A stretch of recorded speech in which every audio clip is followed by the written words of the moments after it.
Alright lads, today we're taking a look at arguably the most power crept premium in War Thunder. And considering that this jet was only introduced like 2 or 3 patches ago, it's been quite dramatic to see the change in meta at top tier. While many jets have suffered from the recent changes of the top tier meta, the Lazar-M in my opinion is pretty much the worst affected, mainly due to its lack of radar guided missiles. And considering that this is a $60 premium, it really has shafted quite a lot of people. The MiG-21 Lazar-M is basically a MiG-21 BIS. The Lazar-M designation is basically a communication equipment for some sort of Air Force thing. It's basically just a copy and paste, and Guardian have added Lazar-M on to make it look a little bit unique, but it has no function in game whatsoever. It's basically a copy and paste of the Tech Tree MiG-21 BIS with a kind of unique camouflage.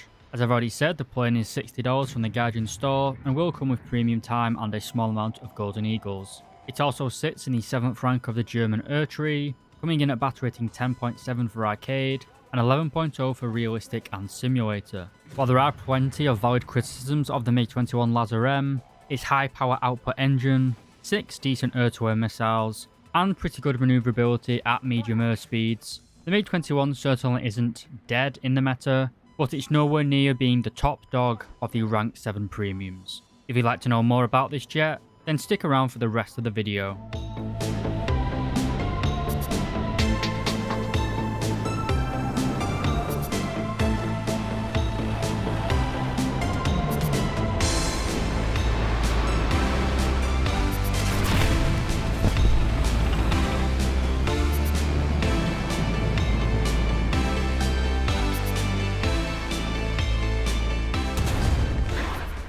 Alright lads, welcome back to the channel. Just like the Tech Tree MiG-21 BIS, the Lazar-M is powered by the Tomansky R25-300, producing over 4,000 kilos of dry thrust, and when afterburning that increases up to 7,340. This is certainly quite impressive, giving you a climb rate with clean wings of 225 meters per second. However, with my combat load of 6 air-to-air missiles, that climb rate drops down to around 180 meters per second. Which is still impressive to be fair. This plane can certainly climb at the start of a match and you will get up to very high top speeds, but as we'll see later in the weapons section, you really can't compete with anyone at high altitudes, just asking to get shot down by an F-16 or a MiG-29. The MiG-21s of course do feature delta wings. This gives them very good acceleration at higher top speeds, and you can easily reach around 1.14 Mach at pretty decent altitudes. Speed is your life insurance at top tier, and while you can stay fast, again you do really need altitude in this plane. You don't have the insane thrust, you also don't have the airframe to be going really fast on the deck. So while the MiG-21 Lazar-M is fast and it can be used to keep you safe, you kind of have to be at altitude to do it, where like the first point I made, you're just going to get swatted by a MiG-29 or an F-16 with its AIM-7Ms. You're in a very awkward situation with the MiG-21 at the minute. If you stay low to try and avoid the radar missiles, you'll easily get caught really. You aren't fast enough compared to some of the more modern jets like the MiG-29, F-16, F-14. Then if you climb to a higher altitude to try and use your pretty decent airframe and get to a higher top speed, you're just going to get shafted by a long-range radar missile. So the MiG-21 isn't in the kinematic meta whatsoever really. He gets shat on in terms of top speed, terms of sustained turn rate. The delta wing does give it a pretty good initial turn. You can pull quite high AOA in this jet. You can only really do that for the first 1 or 2 turns. After that, you're kind of just falling out the sky. So like Pierre Spray says about the F-35, the MiG-21 Lazar-M, it can't turn, it can't fight, and it can't really run. I am of course being a little bit cynical, but you can kind of see what I'm trying to make out. You are at a severe disadvantage in this jet, and because you are battle rating 11.0, you will see top tier around 60% of your games in my opinion. You get the odd down tier. But anyway, let's go on to the stuff that matters, the firepower and offensive capabilities. To start, our pilot does get a CCIP for our cannons and rockets, and we also have the Sapphire 21 radar. This is quite a modest radar set, not really featuring anything other than a basic search mode. We do have the IFF for sim plays, quite a nice thing to have. We also have the ACM mode, which does allow you to acquire targets within a set location off your nose. This is a very mediocre radar system and pretty much useless, to be honest. I turn it off at the start of a match as it doesn't really do anything other than give away your position. You then have a selection of air-to-ground munitions. Bear in mind though, this isn't really a cast plane. It's not got the maneuverability, to be honest.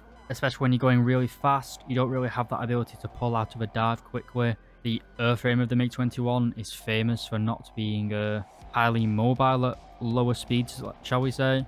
So while you can use this thing as a cast jet, it's just worth bearing in mind that it really isn't designed to be. We can carry a selection of bombs, but we do not have a CCIP for our bomb site. So your bomb drops will be kind of blind and just guessing really. We do have a CCIP though for our rockets, and we do have some S-24s. These are really good for casts. Get 4 of them, so 4 potential tank kills if you're lucky.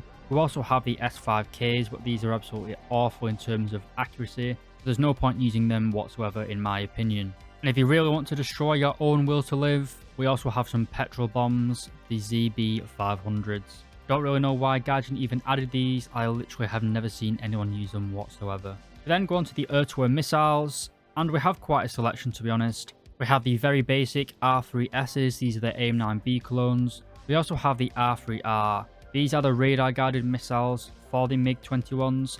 I don't know why you'd ever even attempt to use these. These are like the radar guided missiles you get on the MiG-19, I believe, or something like that. They have no business at all being at battle rating 11.0. Considering you can fight against like R27 ERs, which basically is not even a close comparison. Even like the AIM-7F or whatever it's called, the very early AIM-7Fs, you're just completely outclassed. Completely. There's no point even thinking about using these. We also have the R13M1s. These are kind of like the more longer ranged infrared missiles, kind of like similar to the R23s, obviously not as effective. They're a little bit longer range than the R60s, but they have less pull. Then come on to the R60MKs. These are the all-aspect IR missiles commonly found on Soviet planes. While the R60MKs used to be quite effective in the meta, with the recent changes they have been nerfed substantially. They basically eat flurs for breakfast. A single flur will defeat these without even a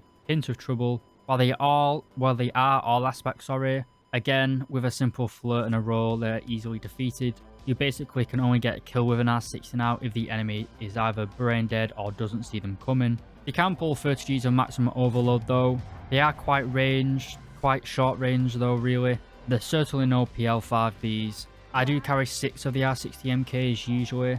I do sometimes take 4 R60s and 2 R13M1s. But I mainly run the 6 R60K setup. That being said, I usually get around 3 kills per game with them, as you find you have to kind of spam R60s, mainly using them to kind of energy trap people. Sometimes you shoot them and the enemy will maneuver to try and dodge it, which allows you to catch up. It's kind of going back to the original meta when missiles were first introduced to War Thunder, where they were more of a way to get your enemy to maneuver rather than an effective way of getting kills. But to be honest, the reason that the MiG-21 Lazar-M is so dead in the meta is the lack of an effective radar-guided missile. You basically have no way of getting kills at the start of a match. The first half of a game when all the players are kind of flying towards each other. At the minute, the Phantoms, the F-16s, MiG-29s, F-14s, they are all basically shooting the Fox 1 and Fox 3 missiles at each other, getting kills, taking out around 30 to 50% of your and the enemy team at the start of a match.